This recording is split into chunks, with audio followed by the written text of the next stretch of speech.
Good afternoon. So we're over here on the Dan Beard kind of Tombstone side of the camp right now. You can see behind me, Matt is working hard with the feller buncher. Now, one of the things that he's doing back there is he's kind of cleaning that. If you're familiar with the camp, that's the trail headed into Dan Beard. So he's working on that end. This is about the outer reach of where we're working. The guys are over right now in the sports field. That's our log landing. So right now they're cleaning up that area. The chipper truck has arrived, so they're going to start chipping some of the tops of the trees and that sort of part of it. They're over there with the wood processor and they're setting up log lengths and picking out where's our pulpwood, where's our stuff that can be timbered, and the stuff that we can use versus the stuff that, you know, is just going to go off to maybe be cordwood.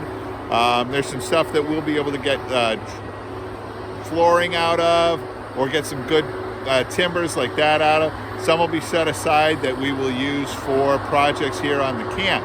But really what we're looking at is getting out of there the trees that are not safe. That's the first thing. The trees that need to be harvested, because actually for forest regeneration, a good thing, you do harvest your trees. You take them out. We have a lot of them that are ready for that. There's been a lot of this that has just been growing wild. A lot of our stuff is overgrown and it doesn't build healthy. You can see how close some of those trees are behind me. You see them right here. They need space. We need to be able to get the sunlight down onto the forest floor here, and right now we can't. So because we're not getting the sunlight down there, our soil's unhealthy, our trees have been coming down all on their own, and that's not safe for anybody. Now as I turn this way and you keep looking behind me, you'll see where we're going to end. We're really going to where the power lines are. We've been seeing a lot of problems down by the power lines. We get tree slaps, and a tree slap causes the breaker to kind of pop on there, and what that ends up doing is putting the power out to the camp. So all these things are what we're working on as part of this. Once this is done, they're going to begin the regeneration process of the soil here, and that's where you're going to see some pasture coming in. You're going to see us using cattle or goats to really move through there and till the soil, as opposed to bringing in equipment that does that, and that creates healthy soil. The other thing, if you're familiar with the camp, I'm kind of on the high side. Down behind me is where we lead down into Adams Pond, and it's making sure that we can control erosion and runoff and those sort of things.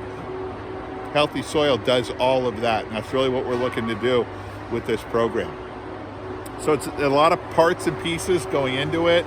We'll be probably through next week. We're going to continue the cutting process, getting the stuff down.